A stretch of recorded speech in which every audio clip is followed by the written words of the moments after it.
Hi hello నమస్తే welcome to our channel TGTV వార్తా కథనాలపై విశ్లేషణ కార్యక్రమం మార్నింగ్ న్యూస్కు స్వాగతం. నేను మీ జర్నలిస్ట్ సత్య. ముందుగా రాజకీయ పరిణామాలను కనుక పరిశీలించినట్లయితే నిరుద్యోగుల పోరాటం ఉధృతమవుతుంది. ఏదైతే గాంధీలో నిరాహార దీక్ష కొనసాగిస్తూ ఉన్నాడో ఆమరణ నిరాహార దీక్ష మరి మోతీలాల్ నాయక్ అనే విద్యార్థికి సంబంధించి ఆందోళనను తీవ్ర రూపం దాల్చే మరి అవకాశం కనబడుతూ ఉన్నది. నిన్నటి రోజున ఎన్ఎస్యుఐ రాష్ట్ర అధ్యక్షుడు ఎమ్మెల్సీ బల్మూరి వెంకట్ మరి సర్కార్ తరఫున ఆయనతో మాట్లాడడానికి వెళితే అక్కడ నిరుద్యోగులు అడ్డుకున్నారు. మరోవైపు ఆయన వెంట వచ్చిన ఎన్ఎస్యుఐ కార్యకర్తలు నిరుద్యోగుల మీద దాడులు చేసిరని చెప్పి ఆరోపణలనే బౌన్సర్లను తీసుకొని రౌడీలను తీసుకొని వచ్చిండు అని చెప్పి మరోవైపు పోలీసులు అక్కడ చోద్యం చూస్తున్నట్టుగా కూడా నిరుద్యోగులు ఆరోపిస్తున్న సంగతి మనం ఇక్కడ ప్రధానంగా గమనించవచ్చు. ఇకపోతే ఏదైతే మరి రేవంత్ దూకుడుకు కాంగ్రెస్ పార్టీలో ఏకపక్ష నిర్ణయాలకు అధిష్టానం ముక్తాడు వేసిందని చెప్పి మరి ఇక్కడ అధిష్టానం మరి ఆయనకు నిలువరిస్తున్నదా అని చెప్పి ప్రశ్నలు ఉత్పన్నమైతే మరి దానికి అవుననే సమాధానమే వస్తున్నట్టుగా మనం చెప్పవచ్చు. మొదటి దశలో ఏదైతే ఆయన ముఖ్యమంత్రిగా పదవి చేపట్టిన తర్వాత మంత్రివర్గ కూర్పు విషయంలో పూర్తి స్థాయిలో ఆయనకు స్వేచ్ఛనిచ్చిన కాంగ్రెస్ అధిష్టానం ఇప్పుడు మంత్రివర్గ విస్తరణలో మాత్రం మరి ఆయన ఏకపక్ష నిర్ణయానికి అంగీకరించడం లేదు. ఆయన ఏదైతే ఢిల్లీకి వెళ్ళి చర్చలు జరిపిండో మంత్రివర్గ కూర్పు కోసం, అదేవిధంగా మంత్రివర్గ విస్తరణ కోసం, అదేవిధంగా పీసీసీ అధ్యక్ష మార్పు గురించి మరి ఆయన ఏదైతే ఆయన సూచనలు తీసుకొని తర్వాత సీనియర్లను కూడా పిలిపించుకున్నది అధిష్టానం. దాని మీద మరి ఏదైతే సీనియర్ల అభ్యంతరాలు ఉన్నాయో ఇటు రేవంత్ రెడ్డి లిస్టుకు అటు సీనియర్ల లిస్టుకు మధ్యలో తేడాలు ఉండడంతో మంత్రివర్గ విస్తరణ మరింత ఆలస్యం అవుతున్న సంగతి కూడా తెలిసిందే. ఏదైతే మరి నామినేటెడ్ పదవులు మరి పంపకం చేస్తా అని చెప్పి లీకులు ఇచ్చిండో వీటి మీద కూడా మంత్రులు అభ్యంతరం వ్యక్తం చేశారు. తమ సొంత జిల్లాల్లోనే తమకు కనీస సమాచారం లేకుండా మరి లిస్టు ప్రిపేర్ చేసిరని చెప్పి కూడా దీని మీద సీనియర్లు మరి వాళ్ళ వ్యతిరేకతను వ్యక్తం చేసిన దృష్ట్యా ఖచ్చితంగా అందరి మరి ఆలోచనల మేరకే అందరి అభిప్రాయం మేరకే నిర్ణయాలు తీసుకుంటామని చెప్పి కాంగ్రెస్ అధిష్టానం చెప్పినట్టుగా తెలుస్తూ ఉన్నది. అందులో భాగంగానే మరి ఏదైతే ఇతర పార్టీల నుంచి వచ్చే వాళ్లకు మంత్రి పదవులు ఇచ్చేది లేదు, అదేవిధంగా నామినేటెడ్ పోస్టులు ఇచ్చేది లేదని చెప్పి అధిష్టానం ఇక్కడ రేవంత్ రెడ్డికి తేల్చి చెప్పింది. మరోవైపు ఏదైతే వాకిడి శ్రీహరికి మరి మంత్రి పదవి ఇస్తా అని చెప్పి ఇక్కడ ఎంపీ ఎన్నికల సమయంలో రేవంత్ రెడ్డి హామీ ఇచ్చిండో అది కూడా తమతో చర్చించకుండానే ఏకపక్షంగా ఆయన హామీలు ఇచ్చిండు అని చెప్పి అధిష్టానం ఫిర్యాదు మేరకు ఆయన మంత్రి మరి పదవి మీద కూడా నీడలు అలుముకున్న పరిస్థితి మనం గమనించవచ్చు. ఇక మరోవైపు చూసుకున్నట్టయితే ఉత్తర తెలంగాణలో మరి ఇక్కడ మంత్రివర్గంలో వివక్ష కొనసాగుతూ ఉన్నది. ఉత్తర తెలంగాణ నుంచి మరి కేవలం 4 మాత్రమే మంత్రులు, దానిలో 2కి మాత్రమే ప్రాధాన్యత శాఖలు, మరో 2 బీసీ మంత్రులకు అప్రాధాన్యత శాఖలు కట్టబెట్టిరని చెప్పి విమర్శలు వ్యక్తమవుతున్నాయి. ఇక్కడ ముఖ్యమంత్రి, ఉప ముఖ్యమంత్రి, స్పీకర్ పోస్టులు అన్నీ కూడా దక్షిణ తెలంగాణకే దక్కినాయి. ఇక్కడ ఏదైతే కరీంనగర్, వరంగల్, నిజామాబాద్, ఆదిలాబాదు, హైదరాబాదు, రంగారెడ్డి జిల్లాలకు సంబంధించిన ఉత్తర తెలంగాణకు మాత్రం మరి ఇక్కడ మొండి చేయి చూపిస్తున్నది సర్కారు. ఏదైతే కాంగ్రెస్ పార్టీ గత ఉమ్మడి ఆంధ్రప్రదేశ్లో అదేవిధంగా తెలంగాణ ఏర్పడ్డ ఈ 2 పర్యాయాలు, తెలంగాణ ఏర్పడిన తర్వాత ఏర్పాటు చేసిన బీఆర్ఎస్ 2 పర్యాయాలు కూడా ఉత్తర తెలంగాణకు ప్రాధాన్యం ఇస్తే కాంగ్రెస్ మాత్రం ఉత్తర తెలంగాణకు మొండి చేయి చూపుతా ఉన్నది. కేవలం శ్రీధర్ బాబుకు, సీతక్కకు ఇటు మరి ఓసీ మంత్రికి అదేవిధంగా ఎస్టీ మంత్రికి తప్ప 2 బీసీ మంత్రులకు అప్రాధాన్యత శాఖలు కేటాయించింది. మరోవైపు మంత్రివర్గంలో మళ్ళీ చోటు లభిస్తుందా ఉత్తర తెలంగాణకు? ఇప్పటికే నిజామాబాద్ నుంచి ప్రాతినిధ్యం లేదు, అదేవిధంగా ఆదిలాబాద్ నుంచి ప్రాతినిధ్యం లేదు. ఆదిలాబాద్లో మరి ఇక్కడ ఏదైతే ఉమ్మడి ఆదిలాబాద్కు సంబంధించి మరి మాజీ మంత్రి వినోద్ ఉన్నాడు, అదేవిధంగా సీనియర్ నేత వివేక్ ఉన్నాడు, అదేవిధంగా సీనియర్ నేత ప్రేమ్ సాగర్ రావు ఉన్నాడు. ఒక వెడ్మ బొజ్జు మాత్రమే మొదటిసారి ఎన్నికైండు. మరి ముగ్గురిట్లో మరి ఏదైతే వివేక్ కుటుంబానికి సంబంధించి ఇప్పటికీ ఆయన కుమారుడు ఎంపీగా ఉన్నాడు కాబట్టి మరి కనీసం ప్రేమ్ సాగర్ నాన్న ఎందుకు పరిగణలోకి తీసుకోలేదని చెప్పి, అదేవిధంగా ఏదైతే నిజామాబాద్కు సంబంధించి మాజీ మంత్రిగా ఇరిగేషన్ శాఖ మంత్రి చేసిన సుదర్శన్ రెడ్డిని కూడా పరిగణలోకి ఎందుకు తీసుకోలేదు, నిజామాబాద్కు ఇప్పటివరకు మంత్రి పదవి ఎందుకు కేటాయించలేదనే ప్రశ్నలు ఉత్పన్నమవుతున్నాయి. ఈ నేపథ్యంలో ఖచ్చితంగా ఉత్తర తెలంగాణ మీద కాంగ్రెస్ మరి వివక్ష చూపిస్తూ ఉన్నదని, మరోవైపు ఇక్కడ కనీసం మరి ఏదైతే మహేష్ కుమార్ గౌడ్ కన్నా మరి పీసీసీ ఇస్తారా లేదా, పీసీసీ అధ్యక్ష విషయంలో కూడా ఉత్తర తెలంగాణ మీద మరి ఇక్కడ ఏదైతే వివక్ష కొనసాగుతుందా అని చెప్పి చెప్తున్న పరిస్థితిని మనం గమనించవచ్చు. మరోవైపు నిరుద్యోగులు మెయిన్ స్ట్రీమ్ మీడియా మరి ఏదైతే ఈనాడు, ఆంధ్రజ్యోతి, V6 లాంటి పత్రికలన్నీ కూడా అమ్ముడు పోయినాయని చెప్పి నిన్న రోజున గాంధీ ఆసుపత్రి దగ్గర నినాదాలు చేసిన పరిస్థితిని మనం గమనించవచ్చు. ఇక్కడ నిరుద్యోగులు ఇన్ని ఆందోళనలు చేస్తుంటే కనీసం వాళ్ళు తమ అంశాలను ప్రభుత్వం దృష్టికి తీసుకెళ్ళడానికి, ప్రజల దృష్టికి తీసుకెళ్ళడానికి వార్తలు కవరేజ్ చేయడం లేదని చెప్పి కేవలం రేవంత్ రెడ్డిని ప్రమోట్ చేయడానికే ఈ మెయిన్ స్ట్రీమ్ మీడియా అంతా కూడా ప్రయత్నం చేస్తూ ఉన్నదని చెప్పి వాళ్ళు ప్రజల అస్తిత్వాన్ని మరి మరిచి పూర్తి స్థాయిలో ప్రభుత్వానికి లొంగిపోయిన పరిస్థితి అని చెప్పి ఆ పత్రికల మీద మరి తీవ్రంగా విరుచుకుపడ్డ పరిస్థితిని కూడా మనం ఇక్కడ గమనించవచ్చు. నిన్నటి రోజున ఏదైతే మోతీలాల్ మరి విద్యార్థిని ఎవరైతే విద్యార్థి ఉన్నాడో ఆ విద్యార్థికి నిన్నటి రోజున హరీష్ రావు వెళ్ళి మరి మద్దతు పలికి దీక్ష విరమించు, మేము నీకు అండగా ఉంటాం, అసెంబ్లీలో కొట్లాడతామని చెప్పిన పరిస్థితి అయినప్పటికీ కూడా ప్రభుత్వం దిగి వచ్చే వరకు తాను మరి మృతి చెందిన మరణానికి కూడా సిద్ధంగానే ఉన్నా తప్ప నిరుద్యోగుల కోసం పోరాటాన్ని ఆపనని చెప్పి స్పష్టం చేసిన పరిస్థితి. నిన్న బల్మూరు వెంకటతో జరిగిన చర్చల్లో కూడా ముఖ్యమంత్రితోటి మాట్లాడి ఆయన ఒప్పుకుంటే తప్ప తాను మరి దీక్ష విరమణ చేయనని చెప్పి తేల్చి చెప్పిన పరిస్థితిని మనం గమనించవచ్చు. వార్తా కథనాలను కనుక పరిశీలించినట్లయితే ముందుగా నమస్తే తెలంగాణ, అసెంబ్లీలో నిలదీస్తాం, మోతీలాల్కు హాని జరిగితే సర్కారుదే బాధ్యత, ఆయనతో నిరాహార దీక్షను విరమింపజేయాలి, నిరుద్యోగులతో సీఎం రేవంత్ చర్చలు జరపాలి, రాసిచ్చిన బాండ్ పేపర్ సంగతి ఏం చేశారు, నాడు రెచ్చగొట్టిన కోదండరాం ఏమైపోయారు, మోతీలాల్ను పరామర్శించిన హరీష్ రావు విద్యార్థి నేతకు భారీగా పెరుగుతున్న మద్దతు. ఏదైతే మరి ఇక్కడ మోతీలాల్కు నిన్న హరీష్ రావు కలిసి మరి అసెంబ్లీలో నిలదీస్తాం, మరి ఖచ్చితంగా మోతీలాల్కు హాని జరిగితే మాత్రం సర్కారే బాధ్యత వహించాలని చెప్పి ఆయన డిమాండ్ చేసిన పరిస్థితి. మరోవైపు దీక్ష విరమించండి, మీకు అండగా నేను ఉంటా అన్నప్పటికీ కూడా ఆయన ఖచ్చితంగా ప్రభుత్వం మెడలు వంచే వరకు కూడా దీక్ష విరమించలేదు అని చెప్పి స్పష్టం చేసిన పరిస్థితిని మనం ఇక్కడ గమనించవచ్చు. ఇక క్యాబినెట్లో వివక్ష, ఉత్తర తెలంగాణ మంత్రులకు అప్రాధాన్యత శాఖలు, మంత్రివర్గంలో అత్యధికులు దక్షిణ తెలంగాణ వారే, సీఎం, డిప్యూటీ సీఎం, స్పీకర్ అందరూ అక్కడి వారే, బీఆర్ఎస్ హయాంలో అన్ని జిల్లాలకు సమప్రాధాన్యం, ప్రభుత్వం పార్టీ తీరుపై సీనియర్ నాయకుల కినుక, రాష్ట్ర కేబినెట్లో పలు జిల్లాలకు లభించిన చోటు జీర్ణించుకోలేకపోతున్న నేతలు, పెద్ద ఎత్తున విమర్శలు, మిగిలిన 6 మంత్రి పదవుల్లో దక్కేవి ఎన్నని చర్చ అని చెప్పి మరి క్యాబినెట్లో ఉత్తర తెలంగాణ మంత్రులకు అప్రాధాన్యత శాఖలు కేటాయించిన ఇటు బీసీ సామాజిక వర్గానికి సంబంధించిన పొన్నం ప్రభాకర్ అయితేంది, అదేవిధంగా కొండ సురేఖలు అయితేంది, ఆమెకు దేవాదాయ పర్యాటక ఇచ్చిండ్రు, ఈయనకు రవాణా ఉన్ను బీసీ సంక్షేమం ఇచ్చిండ్రు. మరి కేవలం 2 మంత్రులకు మాత్రమే, ఇటు శ్రీధర్ బాబు అదేవిధంగా సీతక్కలకు మాత్రమే కాస్త ప్రాధాన్యత కలిగిన శాఖలు ఇచ్చిండ్రు. అదే ముఖ్యమైన శాఖలు ఏదైతే రెవెన్యూ అయితేంది, వ్యవసాయం అయితేంది, ఇరిగేషన్ అయితేంది, R&B అయితేంది, అదేవిధంగా ఆర్థిక శాఖ అయితేంది, ఈ శాఖలన్నింటినీ కూడా దక్షిణ తెలంగాణ వారే పంచుకున్నారు. మరోవైపు మరి ఇక్కడ సీఎం, డిప్యూటీ సీఎం, స్పీకర్లు కూడా దక్షిణ తెలంగాణకు సంబంధించిన వాళ్ళే ఉన్నారు. మరి కనీసం PCC పీఠమైనా దక్కేనా అని చెప్పి కూడా ఇక్కడ విమర్శలు వ్యక్తమవుతున్న పరిస్థితిని మనం గమనించవచ్చు. మరి ఇక్కడ ఏదైతే మరి PCC అధ్యక్ష పీఠం మరి ఉత్తర తెలంగాణ కేటాయించాలని, అదేవిధంగా 6 మంత్రివర్గ శాఖలు ఏవైతే ఉన్నాయో వాటిని కూడా సమానంగా మరి పంచాలి అని చెప్పి ఇప్పటికే మరి ఇక్కడ 8 మంది, మరి అక్కడ 8 మంది స్పీకర్తో కలుపుకుంటే 9 మంది కూడా మరి దక్షిణ తెలంగాణ నుంచి ఉన్నారు కాబట్టి ఇక్కడ 4 మరి మంత్రులు ఉన్నారు కాబట్టి కనీసం 6 మంత్రి పదవులు మరి ఇక్కడ ఉత్తర తెలంగాణకు కేటాయించాలని డిమాండ్ చేస్తున్న పరిస్థితిని మనం ఇక్కడ గమనించవచ్చు. T20లకు గుడ్ బై, వీడుకోలు పలికిన విరాట్ కోహ్లీ, రోహిత్ శర్మ, జడేజా.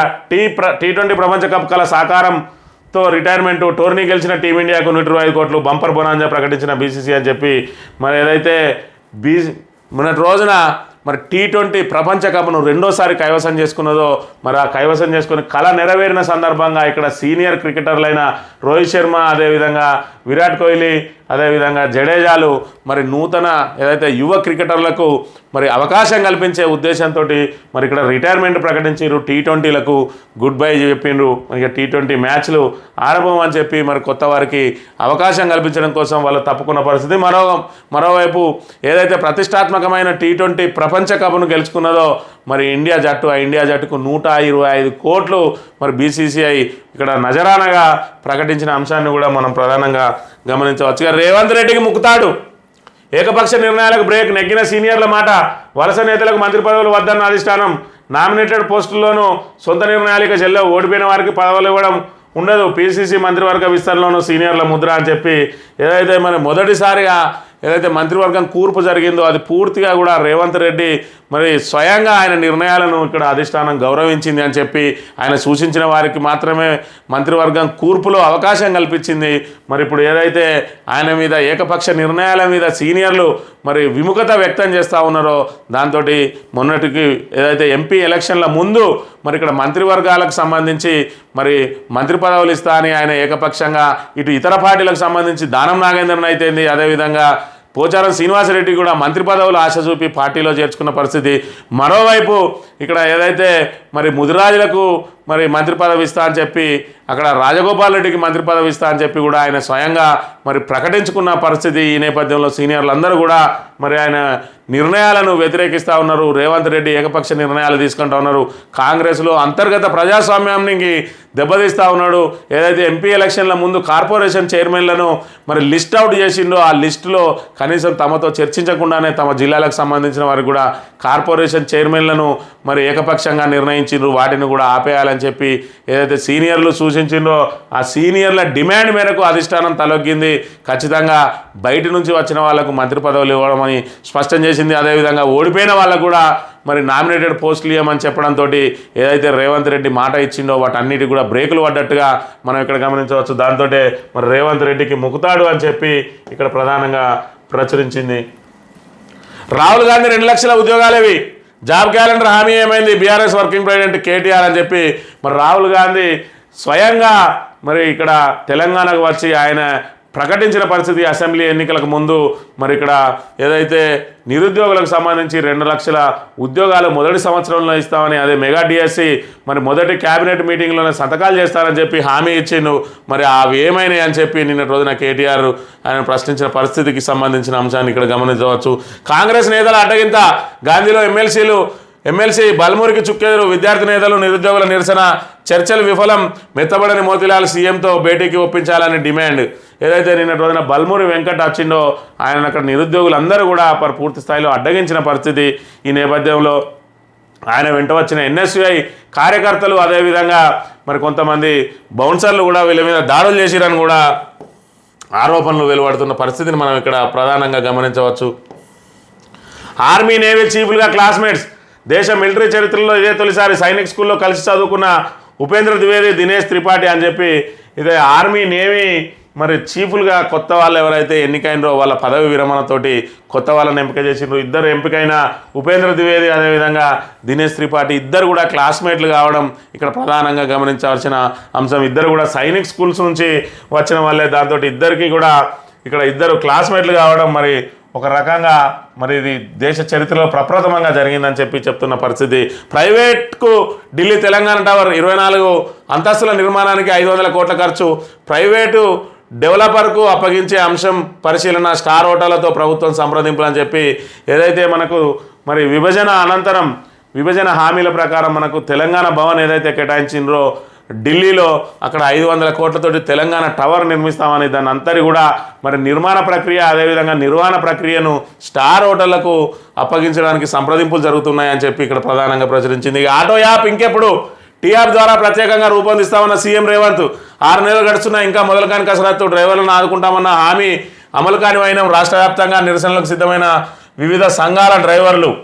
ఏదైతే మరి ఇక్కడ ఓలా ఊబర్ లాంటి సంస్థలు మరి ఇక్కడ సొంత ఆటో ఓనర్లనే ఇక్కడ వాళ్ళ దగ్గరనే వాళ్ళ ట్రిప్లకు వాళ్ళకే కమిషన్ ఇచ్చి మరి వాళ్ళని ఇక్కడ జీతగాలుగా చేసుకున్న పరిస్థితులలో ఆటో యాప్ తీసుకొస్తాం, వాళ్ళకు స్వతంత్రంగా కమిషన్లు లేకుండా మరి వాళ్ళను మనుగడ సాగించేలా చేస్తామని చెప్పిన మరి ప్రభుత్వం ఆ దిశగా చర్యలు తీసుకుంటలేదు. ఇప్పటికే మరి మహాలక్ష్మి పథకం ద్వారా ఏదైతే ఉచిత బస్సు ప్రయాణం మహిళలకు కల్పించిందో దాంతో ఆటోల వ్యవస్థ అంతా, ఊబర్ వ్యవస్థ అంతా, ఏదైతే మరి కార్లు నడుపుకునే వాళ్ళ వ్యవస్థ కూడా మరి పూర్తి స్థాయిలో దెబ్బతిన్నదని చెప్పి చెప్తున్న పరిస్థితి. ఓలా, ఊబర్, ర్యాపిడో తదితర యాప్లతో డ్రైవర్లకు కమిషన్ల రూపంలో నష్టం చేకూరుతున్నది. ఉచిత బస్సుతో ఆటో క్యాబ్ల గిరాకీ లేదు. ఈ విషయాలను సీఎం రేవంత్ రెడ్డి దృష్టికి తీసుకెళ్లాం. డ్రైవర్ల సంక్షేమ బోర్డు ప్రత్యేక యాప్ ఏర్పాటుపై డిసెంబర్లో నాంపల్లిలో జరిగిన ఒక కార్యక్రమంలో డ్రైవర్ల సంఘాల నేతల సమక్షంలో హామీ ఇచ్చారు. ప్రత్యేక యాప్ అమలు దిశగా అడుగులే వేయలేదు. ఇప్పటికైనా అమలు చేయకపోతే రాష్ట్ర వ్యాప్త ఆందోళనకు దిగుతామని చెప్పి మరి ఇక్కడ వీళ్ళు చెప్తున్న పరిస్థితిని మనం గమనించవచ్చు. ఏదైతే ఓలా ఊబర్ లాంటి సంస్థలు మరి వీళ్ళ దగ్గర నుంచి కమిషన్లు తీసుకుంటున్న నేపథ్యంలో మరి కమిషన్లు లేకుండా ప్రభుత్వమే స్వతహాగా ఒక యాప్ని క్రియేట్ చేసి అందులో వీళ్ళందరినీ భాగస్వాములను చేసి మరి వాళ్ళు నష్టపోకుండా ప్రయత్నం చేస్తా అని డిసెంబర్లో హామీ ఇచ్చిండు. 7 నెలలైనా కూడా హామీ నెరవేరలేదని చెప్పి చెప్తున్న పరిస్థితి గమనించవచ్చు. రహస్య విచారణలో లీకులు ఎట్లా ఇస్తారు? జస్టిస్ నరసింహారెడ్డి మీడియాతో ఎలా మాట్లాడారు? దర్యాప్తు సంస్థలు కాదని కమిషన్లు అంటే కాలయాపనే, గ్యారంటీల అమలు దృష్టిని మరల్చేందుకే ఈ డ్రామా, కుంగిన పిల్లలు సరిచేయకుండా రైతులకు రేవంత్ అన్యాయం, నిరుద్యోగులే కాంగ్రెస్ పాలకుల అధికార మదాన్ని దింపుతారు, కాంగ్రెస్ సర్కార్పై విరుచుకుపడిన ప్రొఫెసర్ వినోద్ కుమార్ అని చెప్పి మరి ఏదైతే రహస్య విచారణలో లీకులు ఇస్తారని చెప్పి విద్యుత్ మీద వేసిన కమిషన్కు సంబంధించి ఏదైతే విచారణ జరుపుతూ ఉన్నాడో మరి జస్టిస్ నరసింహారెడ్డి ఆ విచారణను ఇంకా పూర్తి స్థాయిలో ఏదైతే ఎవరి మీద ఆరోపణలు వచ్చినాయో వాళ్ళ దగ్గర నుంచి మరి వాళ్ళ వివరణ తీసుకోకముందే ఆయన మరొక నిర్ణయానికి వచ్చినట్టుగా పత్రికలతోటి మాట్లాడని ఇక్కడ ప్రొఫెసర్ వినోద్ కుమార్ తీవ్రంగా తప్పుపట్టిండ్రు. మరోవైపు ఏదైతే కుంగిన పిల్లర్లను సరిచేయకుండా మరి ఆలస్యం చేసి కేవలం ఎన్నికల్లో లబ్ధి పొందడం కోసం రైతులకు తీవ్ర అన్యాయం చేసిందని చెప్పి కూడా విరుచుకుపడ్డ పరిస్థితిని మనం ఇక్కడ గమనించవచ్చు. తెలంగాణ దినపత్రిక విషయానికి వస్తే V6 ఈనాడు ఆంధ్రజ్యోతి అమ్ముడు పోయినాయి. మెయిన్ స్ట్రీమ్ మీడియాపై నిరుద్యోగుల ఆగ్రహం, 7 రోజులుగా ఆమరణ దీక్ష చేస్తున్నా చూపించడం లేదు, చనిపోయినా చూపించడా అని మండిపాటు. కుమారి ఆంటీ కోసం అందరూ వెళ్లారు, నిరుద్యోగులను ఎందుకు చూపించరు? మీడియా ఉన్నది రేవంత్ రెడ్డి సర్కార్ కోసమేనా?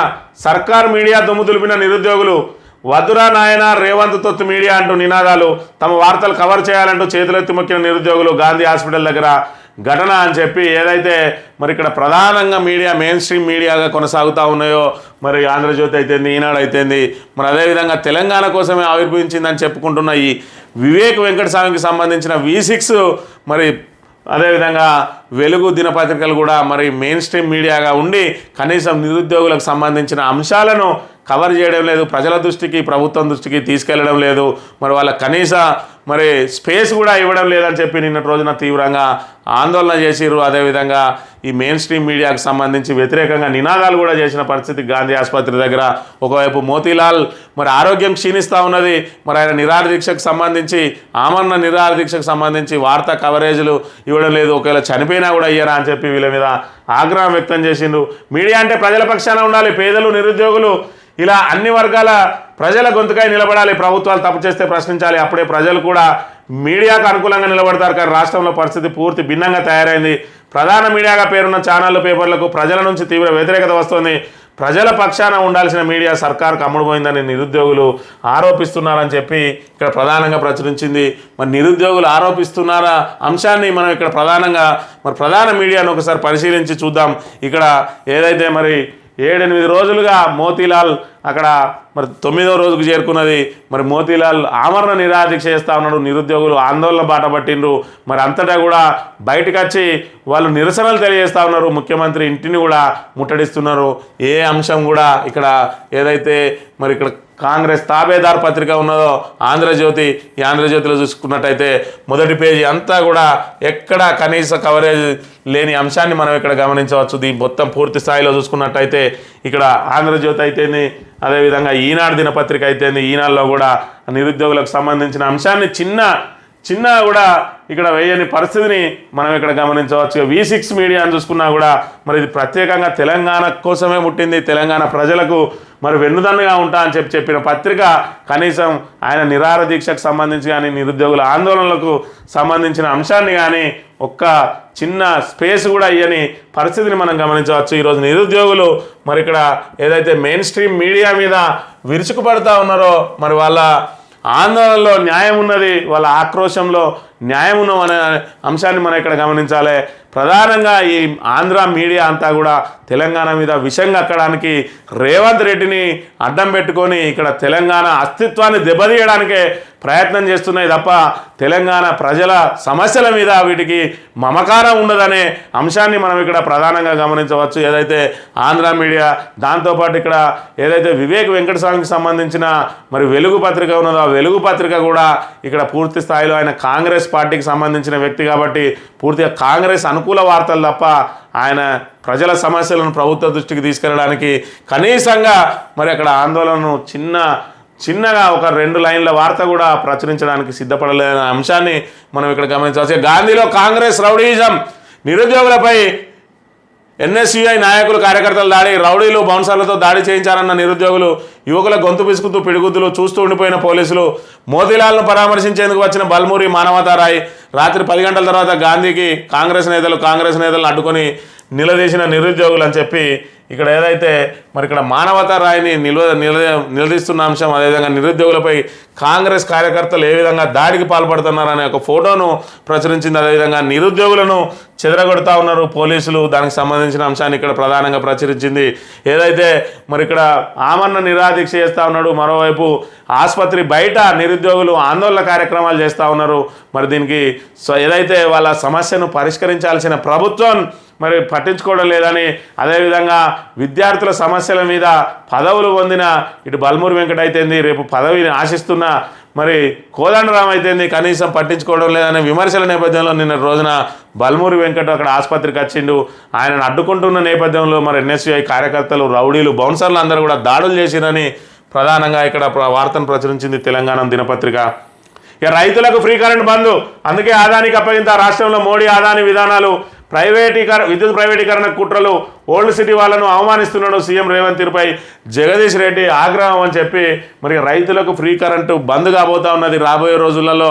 ఏదైతే మరి గత ప్రభుత్వం మీద నెపం నెట్టి ఆరోపణలు పెడుతూ మరి ఒక్కొక్క సంక్షేమ పథకానికి కోతలు విధిస్తూ వస్తున్న ప్రభుత్వం త్వరలో ఫ్రీ కరెంటు కూడా రద్దు చేయబోతా ఉన్నది. అందులో భాగంగానే ప్రైవేటీకరణకు తొలి అడుగుగా ఇక్కడ ఆదానిని తీసుకొచ్చింది. రాహుల్ గాంధీ ఏదైతే ఆదానాన్ని తీవ్రంగా విమర్శిస్తారో మరి ఆదానాన్ని పంచన చేరిండు రేవంత్ రెడ్డి అని చెప్పి, అందులో భాగంగా ఓల్డ్ సిటీలో బిల్లులు వసూళ్ళు అయితే లేవని చెప్పి ఓల్డ్ సిటీ వాసులను మరి ఇక్కడ అవమానం పరుస్తూ ఉన్నారు. అక్కడ దాన్ని ప్రైవేట్కి అప్పగించి వాళ్ళను మరి వాళ్ళ ఆత్మ అభిమానాన్ని దెబ్బతీస్తున్న పరిస్థితిని కూడా మనం ఇక్కడ గమనించవచ్చు. క్రమంగా అది ఓల్డ్ సిటీ నుంచి మరి రాష్ట్రంలోని నలుమూలలా విస్తరించే అవకాశం ఉన్నది. తద్వారా ఖచ్చితంగా ఫ్రీ కరెంటు బంద్ అయ్యే అవకాశం ఉన్నదని కూడా బీఆర్ఎస్ ఆందోళన వ్యక్తం చేస్తున్న పరిస్థితిని మనం గమనించవచ్చు. గుండెల మీద దన్నుతున్న కాంగ్రెస్, రేవంత్ సర్కార్పై హరీష్ రావు ఆగ్రహం. ఎన్నికల్లో ఇచ్చిన హామీలు నెరవేర్చిన ఓట్ల ముందు నిరుద్యోగులను రెచ్చగొట్టారు, ఇప్పుడు మోసం చేస్తున్నారు. మేధావులంతా ఎక్కడ పోయారు? కోదండరామ్ ఎందుకు మాట్లాడడం లేదు? ఆయన ఆత్మగౌరవాన్ని కాపాడుకోవాలి. రేవంత్ రెడ్డి వచ్చి మోతీలాల్తో మాట్లాడాలి. నిరుద్యోగులకు బీఆర్ఎస్ అండగా ఉంటుంది. అసెంబ్లీని స్తంభింపజేసి కొట్లాడతాం. గాంధీలో మోతీలాల్కు హరీష్ రావు పరామర్శ, ఆమరణ దీక్ష విరమించాలని వినతి, వెనక్కి తగ్గని మోతీలాల్ నాయక్ అని చెప్పి మరి గుండెల మీద దంతున్న కాంగ్రెస్ అని ఏదైతే నిరుద్యోగులను అడ్డం పెట్టుకొని మరి రేవంత్ రెడ్డి 30 లక్షల మంది నిరుద్యోగులు ఉన్నారు, మీ ఇంట్లో ఒక్కొక్కరికి 4 ఓట్లు ఉంటాయి, మరి మీ 4 ఓట్లు కాంగ్రెస్కి వేయండి, 1,20,00,000 ఓట్లు పడతాయి. అప్పుడు మనం బీఆర్ఎస్ ప్రభుత్వాన్ని మరి గద్దె దించి మరి ప్రజాప్రభుత్వాన్ని గద్దెనెక్కిన తర్వాత వచ్చిన మొదటి రోజునే మరి ఇక్కడ మెగా డిఎస్సికి సంతకం చేస్తా అని చెప్పి మరి ఏటా 2 లక్షల ఉద్యోగాలు ఇస్తా అని మరి మొదటి సంవత్సరంలోనే 2 లక్షల ఉద్యోగాలను ఫుల్ఫిల్ చేస్తామని చెప్పిన పరిస్థితిని ఇక్కడ మనం ప్రధానంగా గమనించవచ్చు. అదేవిధంగా ప్రతి సంవత్సరం కూడా జాబ్ క్యాలెండర్ రిలీజ్ చేస్తా అన్నాడు. ఆ హామీలన్నింటినీ కూడా తుంగలో దొక్కి ఈరోజు నిరుద్యోగులను కనీసం పట్టించుకోవడం లేదు. ఆఖరికి నిరాహార దీక్ష, ఆమరణ నిరాహార దీక్ష దిగినా కూడా మరి ప్రభుత్వం ఇక్కడ మొద్దునిద్రపోతూ ఉన్నది అని చెప్తున్న పరిస్థితిని మనం ఇక్కడ గమనించవచ్చు. ఎంజీఎం అనాథ, పట్టించుకొని రాష్ట్ర ప్రభుత్వం. వరంగల్ వెళ్ళిన ఎంజీఎంకు వెళ్ళిన సీఎం, శనివారం పొద్దంతా వరంగల్లోనే సీఎం, మంత్రులు. ఇటీవల పలుమార్లు కరెంటు కోతలు, హాస్పిటల్లో నిండిన ఫిర్యాదుల బాక్స్ పట్టించుకొని అధికారులు, సిబ్బంది, అధికారుల తీరుపై సర్వత్రా విమర్శలు అని చెప్పి నిన్న రోజున మరి ఏదైతే ప్రైవేట్ కార్పొరేట్ ఆసుపత్రి ఓపెనింగ్ కోసం మరి ఇక్కడ రాష్ట్ర క్యాబినెట్ అంతా కూడా తరలి వెళ్ళింది. కానీ మరి ఆ ప్రైవేట్ ఆసుపత్రి, కార్పొరేట్ ఆసుపత్రి మీద ఉన్న ప్రేమ కనీసం ఇక్కడ ఎంజీఎం మీద చూపించలేదు. ముఖ్యమంత్రి వెళ్ళకున్నా కనీసం అక్కడ ఏదైతే వైద్య ఆరోగ్య శాఖ మంత్రి ఉన్నాడో ఆయనన్న స్వయంగా వరంగల్కు వచ్చిన సందర్భంగా విజిట్ చేయలేదు. మరి ఇక్కడ ఎంజీఎం ఆసుపత్రి మీద ఇట్లా అనాథగా వదిలేసిరు అని చెప్పి ఇక్కడ ప్రధానంగా ప్రచురించిన అంశాన్ని మనం గమనించవచ్చు. మళ్ళీ కరెంటు కోతలు, కాలిపోతున్న మోటార్లు, సబ్ స్టేషన్ల ముందు రైతుల ధర్నా అని చెప్పి మార్పు పేరుతోటి మరి మార్పు వచ్చేసింది. గత ప్రభుత్వ హయాంలో చూసుకున్నట్లయితే ఏదైతే మరి మోటార్ మెకానిక్లు ఎవరైతే ఉన్నారో వాళ్ళందరికీ కూడా మరి ఉపాధి కరువయ్యే పరిస్థితి ఉండే. మరి గతంలో ఏదైతే ఉమ్మడి ఆంధ్రప్రదేశ్లో లో వోల్టేజ్ సమస్యతోటి తీవ్రంగా మోటార్లు కాలిపోయి మరి ఇక్కడ ఒకవైపు మోటార్ల రిపేరర్లకు మాత్రం చేతి నిండా పని దొరికేది. మరి ప్రభుత్వం ఏదైతే కేసీఆర్ ప్రభుత్వం వచ్చిన తర్వాత క్రమంగా వాళ్ళ పని తగ్గింది. వాళ్ళు ఇతర రంగాల వైపు వెళ్ళి మరి ఉపాధి వెతుక్కున్న పరిస్థితి ఈరోజు మళ్ళీ కూడా వాళ్ళందరూ మళ్ళీ మోటార్ రిపేర్లకు మరి రాబోతూ ఉన్నారు. ఎందుకంటే మళ్ళీ కరెంటు కోతలు మొదలైనాయి, లో వోల్టేజ్ మొదలైనాయి అని చెప్పి ఇక్కడ కాలిపోతున్న మోటార్లని రైతులు ధర్నా చేస్తున్న పరిస్థితిని కూడా మనం ఇక్కడ గమనించవచ్చు. సాయం కోసం వస్తే పట్టించుకొని సీఎం. శనివారం సీఎం వరంగల్ టూర్లో ఘటన. ఎముక మధ్య క్యాన్సర్తో బాధపడుతున్న 8 ఏళ్ల బాలుడు మీటింగ్ హాల్లోకి అనుమతించిన పోలీసులు ప్లకార్డు పట్టుకొని నిలబడినా చూడండి Revanth Reddy sir help me అని కేకేసినా పట్టించుకొని సీఎం రోజంతా వేచి చూసి నిరాశతో వెళ్ళిపోయిన బాలుడు.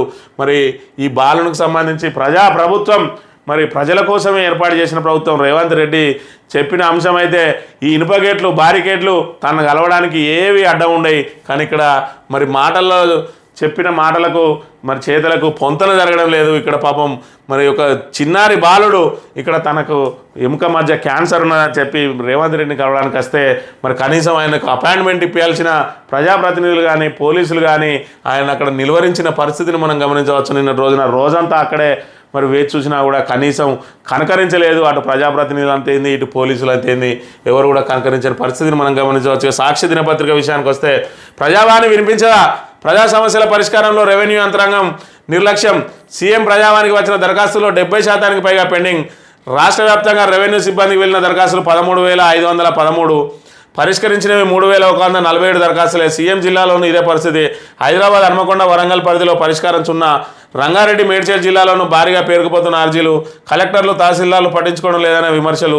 చాలా పనులు ఉన్నాయంటూ అర్జీలను పక్కన పెడుతున్న రెవెన్యూ సిబ్బంది అని చెప్పి ప్రజావాణి వినిపించదా అని చెప్పి ఏదైతే ప్రజాపాలన అని చెప్పి తీసుకొచ్చి అట్టహాసంగా మరి అక్కడ ఏదైతే ప్రగతి భవన్ను ప్రజాభవన్గా మార్చి అక్కడ మరి అక్కడ ప్రజాపాలన దరఖాస్తులు చేపట్టిరో దాన్ని క్రమంగా ప్రజావాణిగా మార్చిండు. మరి అక్కడ క్రమక్రమంగా మరి అక్కడి నుంచి ఆ అంశాన్ని తొలగించి మరి కలెక్టరేట్లకు తీసుకొచ్చిన పరిస్థితి. ఈ ప్రజావాణి అనేది ఎప్పటి నుంచో ఉన్నది, దాన్ని ప్రజాపాలన అని చెప్పి తీసుకొచ్చి మళ్ళీ యథావిధిగా ప్రజావాణిగా చేసిండు. మరి ఇక్కడ ముఖ్యమంత్రికే స్వయంగా దరఖాస్తు చేసుకున్నా కూడా ఇక్కడ మరి వాళ్ళ గోడు వినే నాదుడే కరువైండు. 13,513 అయితే మీది 3,513 కూడా మరి పరిష్కారం రాని పరిస్థితి. ఈ రకంగా మరి కలెక్టర్ల పరిస్థితి కానీ మరి తహసీల్దార్ల పరిస్థితి కానీ ఈ రకంగా ఉన్నది. రెవెన్యూ యంత్రాంగం అంతా కూడా మొద్దు నిద్రపోతూ ఉన్నది. అంటే ఏదైతే రేవంత్ రెడ్డి చెప్పిండో ప్రజాప్రభుత్వం అని ఆయన మాటలకు చేతులకు పొంతన లేదు అని చెప్పి ఇక్కడ ప్రధానంగా ప్రచురించింది సాక్షి దినపత్రిక. అంగన్వాడీలో రిటైర్మెంట్లలో 65 ఏళ్ళు దాటితే పదవి విరమణ తప్పనిసరన్న ప్రభుత్వం. విధులకు రావద్దని అంగన్వాడీ టీచర్లకు హెల్పర్లకు స్పష్టీకరణ. ఉత్తర్వులు జారీ చేసిన రాష్ట్ర మహిళాభివృద్ధి శిశు సంక్షేమ శాఖ. రిటైర్మెంట్ ప్యాకేజీలో టీచర్కు 1,00,000, హెల్పర్కి 50,000 ఇస్తామన్న సర్కార్. ప్యాకేజీ పెంచకుండా రిటైర్మెంట్ కుదరదంటున్న సంఘాలు అని చెప్పి 65 ఏళ్ళు దాటిన వాళ్ళకు మరి అంగన్వాడీ టీచర్లు అయితే హెల్పర్లు అయితే వాళ్ళు మరి ఖచ్చితంగా పదవి విరమణ చేయాల్సిందే అని చెప్పి మరి విధులకు హాజరు కావద్దని చెప్పిన పరిస్థితి నేపథ్యంలో తమకు ప్యాకేజీ పెంచాలని చెప్పి వాళ్ళు డిమాండ్ చేస్తున్న అంశాన్ని మనం ఇక్కడ గమనించవచ్చు. ఇక స్వదేశీ న్యాయం. నేటి నుంచి అమల్లోకి కొత్త నేర చట్టాలు. భారతీయ న్యాయ సంహిత, నాగరిక సురక్ష సాక్ష్య అధినియం, ఐపీసీ ఇక బిఎన్ఎస్, సిఆర్పిసి ఇక బిఎన్ఎస్ఎస్, ఎవిడెన్స్ యాక్టు బిఎస్ఏగా మార్పు. పోలీసులకు మరిన్ని అధికారాలు. దేశద్రోహం రాజద్రోహంగా పరిగణ. నిందితుల చేతులకు బేడీల పునరుద్ధరణ. కొత్త చట్టాలపై పలు వర్గాల అభ్యంతరాలు. ఇవి మన కోసం చేసుకున్న చట్టాలు అంటున్న అమిత్ షా. బెయిల్ మరింత కఠినం. పోలీస్ కస్టడీలో 55 నుంచి 75 రోజులు. డిజిటల్ ఉపకరణాలను ట్యాంపర్ చేసి సాక్ష్యాధారంగా వాడే ముప్పు. కొత్త చట్టాల్లో వివాదాంశాలు. అమలును వాయిదా కోరుతూ సుప్రీంకోర్టులో పిటిషన్ అని చెప్పి ఏదైతే మరి ఐపీసీ, అదేవిధంగా సిఆర్పిసి, అదేవిధంగా ఎవిడెన్స్ యాక్ట్లు మరి బ్రిటిష్ కాలం నుంచి అమలవుతున్న చట్టాలను వాటిని రద్దు చేసి వాటి స్థానంలో ఏదైతే బిఎన్ఎస్ఎస్ అదేవిధంగా బిఎస్ఏగా మార్పు తీసుకొచ్చింది. అంతా పూర్తి స్థాయిలో కూడా ఏదైతే మరి ఇండియన్ పీనల్ కోడ్కు బదులు ఇక్కడ భారతీయ నాగరిక సురక్ష సంహిత అని చెప్పి మరి అదేవిధంగా ఎవిడెన్స్ యాక్ట్కు సంబంధించి భారతీయ సాక్ష్య అధినియం అని, అదేవిధంగా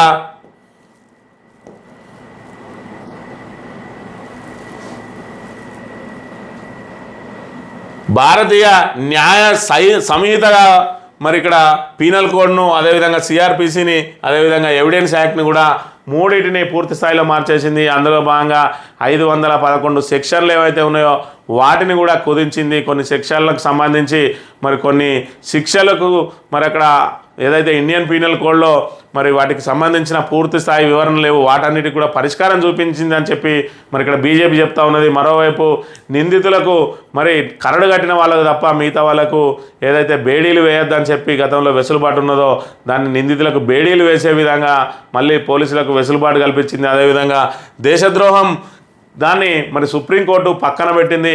మన దేశద్రోహాన్ని పునరాలోచించాలని కేంద్రానికి సూచించిన నేపథ్యంలో దేశద్రోహం స్థానంలో రాజద్రోహంగా పరిగణిస్తూ మరొక సెక్షన్ను తీసుకొచ్చింది. అదేవిధంగా మరి ఆన్లైన్లో మరి ఇక్కడ ఫిర్యాదు చేయడం కానీ, ఆన్లైన్ నుంచే మరి ఇక్కడ ఎఫ్ఐఆర్ పొందడం కానీ, అదేవిధంగా ఎక్కడ నేరం జరిగినా కూడా తమకు సమీప పోలీస్ స్టేషన్లో మరి ఇక్కడ ఫిర్యాదు చేసే అంశాన్ని, జీరో ఎఫ్ఐఆర్ నమోదు చేసే అంశాన్ని కూడా పొందుపరిచిన విషయాన్ని మనం ఇక్కడ గమనించవచ్చు. మరోవైపు ఈ కొత్త సెక్షన్ల ద్వారా పోలీసులకు విస్తృత అధికారాలు వచ్చినాయని ఒకవైపు, అదేవిధంగా పోలీసులకు జవాబుదారీతనం పెరిగింది. ఖచ్చితంగా ఏ అంశమైనా పోలీసులు ఫిర్యాదు చేస్తే ఆ ఫిర్యాదును నమోదు చేయకపోతే వారి మీద చర్యలు ఉండే అవకాశం ఉంటుంది. ప్రతిదీ కూడా ఆన్లైన్లో నమోదు అవుతుంది. మరి సమయాన్ని బట్టి సమయానికి వాళ్ళు స్పందించకుంటే ఇక్కడ పోలీసుల మీద కూడా చర్యలు తప్పవని మరోవైపు ఇక్కడ మరి వెలువడుతూ ఉన్నాయి. మరోవైపు ఏదైతే ఫిర్యాదు చేసిన వెంటనే ఎఫ్ఐఆర్ నమోదు చేయాలని గతంలో ఉన్నదో మరి ఫిర్యాదు చేసిన తర్వాత మరి ఏదైతే ఎఫ్ఐఆర్ నమోదు చేయకుండానే మరి వీళ్ళకు ఏదైతే మరి ఇక్కడ విచారణ చేసే అంశాన్ని కూడా మరి ఇక్కడ కొత్త చట్టాలు కల్పించినట్టుగా మనం ఇక్కడ భావించవచ్చు. ఈనాడు దినపత్రిక విషయానికి వస్తే వసతులు లేని వర్సిటీలు, అధ్వానంగా హాస్టళ్లు, పెచ్చులుడుతున్న పైకప్పులు, తలుపులు లేని మరుగుదొడ్లు, నాసిరకంగా భోజనం, ఆందోళన చేస్తున్న చర్యలు శూన్యం, నిధులు పెద్దగా అవసరం లేని పనులు చేయని అధికారులు, బడ్జెట్లో కేటాయింపులు అరకొర, వాటిలోనూ ఇచ్చేది నామమాత్రమే. ఉన్నత చదువులు చదివి జీవితంలో ఉత్తమంగా ఎదగాలన్న ఆశయాలతో విశ్వవిద్యాలయాలకు వస్తున్న విద్యార్థులకు కనీస సదుపాయాల కొరత పరీక్ష పెడుతుంది. పీజీ పట్టాలు పొందే సంగతేమో కానీ సురక్షితంగా బయటపడితే చాలన్నట్లుగా కొన్ని వర్సిటీల్లో హాస్టళ్ల పరిస్థితి ఉండడం ఆందోళన కలిగిస్తుందని చెప్పి ఈవన్ హాస్టల్లో పైకప్పు, సీలింగ్ ఈ విధంగా ఉన్నది. తెలంగాణ వర్సిటీలో పాత బాల హాస్టల్లో అద్దాలు బయలిపోయిన కిటికీకి మరి ఇక్కడ ఏదైతే పరదాలు కట్టుకొని ఉంటున్నారని చెప్పి ఇక్కడ వర్సిటీల దుస్థితి మీద మరి 7 నెలలుగా ఏదైతే యూనివర్సిటీలను పట్టించుకొని కాంగ్రెస్ ప్రభుత్వ తీరును ఎండగడుతూ ఇక్కడ ఈనాడు దినపత్రిక వార్తను ప్రచురించిన అంశాన్ని మనం ఇక్కడ గమనించవచ్చు. న్యాయ చరిత్రలో కొత్త అధ్యాయం, అమల్లోకి నూతన చట్టాలు, కనుమరుగు కానున్న ఐపీసీ సిఆర్పిసికి సంబంధించి ఈ రోజు నుంచే అమలవుతున్నది. ఏదైతే అర్ధరాత్రి 12 గంటల తర్వాత జరిగిన నేరాలకు మాత్రమే ఈ రోజు నుంచి కొత్త చట్టాలు అమల్లోకి వస్తాయి. గతంలో ఏవైతే ఫిర్యాదులు చేసిండ్రో మరి దానికి సంబంధించి ఏదైతే జూలై 1కి ముందు జరిగిన మరి నేరాలు కానీ దానికి సంబంధించిన అంశాలకు కానీ పాత చట్టాల ప్రకారమే నమోదు చేయాలని చెప్తున్న నేపథ్యంలో పోలీసులు అదేవిధంగా లాయర్లు కూడా కన్ఫ్యూజ్ అయ్యే అవకాశం ఉంటుంది. గతంలో జరిగిన నేరాలన్నిటి కూడా విచారణ ఆయా సెక్షన్లకు సంబంధించి మరి పాత చట్టాలకు సంబంధించే మరి వాదనలు జరిగే అవకాశం ఉంటుంది. ఈ రోజు నుంచి జరిగే నేరాలకు మాత్రం కొత్త చట్టాల ప్రకారం వాదనలు జరగాల్సిన నేపథ్యంలో ఇటు కోర్టులు కానీ ఇటు లాయర్లు కానీ అదేవిధంగా ఇటు పోలీసులు కానీ మరి తికమక పడే అవకాశం కూడా ఉండే అవకాశం ఉన్నది. ఇది కొద్ది రోజుల పాటు అలాగే కొనసాగుతుంది. అయితే పాత శిక్షలకు సంబంధించి పాత నేరాలకు సంబంధించి పూర్తి స్థాయిలో అవి మరి పరిష్కారం అయిన తర్వాత కానీ ఈ కన్ఫ్యూజ్ పోదనే అంశాన్ని మనం ఇక్కడ ప్రధానంగా గమనించవచ్చు. దార్శనిక నేత వెంకయ్య నాయుడు, ఆయన జీవితం స్ఫూర్తిదాయకం. ప్రధాని మోడీ మాజీ ఉపరాష్ట్రపతిపై 3 పుస్తకాల ఆవిష్కరణ, ఫిరాయింపుల నిరోధక చట్టాన్ని సవరించాలన్న వెంకయ్య. దేశ ప్రయోజనాలే పరమావధిగా భావించి రాజకీయాలను, అధికారాన్ని ప్రజలకు సేవ చేసే మార్గంగా ఎంచుకొని ముందుకు సాగిన నేత మాజీ ఉపరాష్ట్రపతి వెంకయ్య నాయుడు అని మోదీ ప్రశంసించారు. మంచి ఆలోచనలు, గొప్ప వ్యక్తిత్వం, దార్శనికత, మేలు కలయికే వెంకయ్య నాయుడు అని ఆయన జీవితం తనతో పాటు లక్షల మంది కార్యకర్తలకు స్ఫూర్తిదాయకం అని చెప్పారని చెప్పి ఏదైతే వెంకయ్య నాయుడు జీవితానికి సంబంధించి ఆయన మీద మరి లైవ్ ఇన్ సర్వీస్ అనే పుస్తకాన్ని ఇక్కడ వర్చువల్గా మరి ఇక్కడ ఆవిష్కరించిండు ఏదైతే ప్రధాని మోడీ. అదేవిధంగా వెంకయ్య నాయుడు మీద ప్రధాని మరొక ప్రత్యేక వ్యాసం కూడా రాసిండు. ఆయన ఏదైతే ఈ పదవులు ఉన్నాయో ఆ పదవులను మరి ప్రజాసేవకు వినియోగించిన దార్శనిక నేత వెంకయ్య నాయుడు అని చెప్పి ఆయన మీద ప్రశంసల జల్లు కురిపించిన అంశాన్ని కూడా మనం ఇక్కడ గమనించవచ్చు. 10 మంది విద్యార్థులు మించితే 2 టీచర్లు, పిల్లల సంఖ్యకు అనుగుణంగా ఉపాధ్యాయుల కేటాయింపు, ఎస్జిటి బదిలీలో పాఠశాల విద్యాశాఖ నిర్ణయం, పాక్షికంగా హేతుబద్ధీకరణ, అమలు చేసినట్లే అని చెప్పి ఏదైతే మరి టీచర్ల బదిలీలు జరుగుతూ ఉన్నాయో ఆ బదిలీలకు సంబంధించి మరి ఇక్కడ 10 మంది విద్యార్థులు ఉన్న చోట ఖచ్చితంగా 2 టీచర్లను పెట్టాలి అని చెప్పి చెప్తున్న పరిస్థితిని మనం గమనించవచ్చు. అదేవిధంగా ఏక విద్యార్థి ఉన్న స్కూళ్ళను కూడా కొనసాగించే అవకాశం కూడా మరి ఉన్నట్టుగా ఇక్కడ మనం గమనించవచ్చు. ఈ నేపథ్యంలో మరి ఉపాధ్యాయుల బదిలీలు ఒకవైపు కోర్టులో అంశం పెండింగ్లో ఉండగానే ఆల్రెడీ ప్రభుత్వం ఉపాధ్యాయుల బదిలీలు చేస్తున్న నేపథ్యంలో కొంతమంది ఆందోళన బాట పట్టిండ్రు. వాళ్ళు మళ్ళీ కోర్టును కూడా ఆశ్రయిస్తున్న నేపథ్యంలో మరి ఉపాధ్యాయుల బదిలీలు ప్రక్రియ కొనసాగుతుందా లేదంటే దాని మీద మరి ఆ కోర్టు తీర్పు ప్రభావం పడుతుందా అన్నది కూడా మరి బదిలీల తర్వాత కూడా ఏమైనా దాని మీద చర్యలు చేపడతారా, బదిలీలు పూర్తయినాయి అని చెప్పి కోర్టు ఆ అంశాన్ని పక్కన పెట్టేస్తుందా అని కూడా మరి ఏదైతే కోర్టును ఆశ్రయించిన ఉపాధ్యాయులు మరి దాని కోసం ఎదురు చూస్తున్న పరిస్థితిని మనం గమనించవచ్చు. ఇది ఈరోజు మార్నింగ్ న్యూస్. తిరిగి రేపు కలుద్దాం. Thank you very much.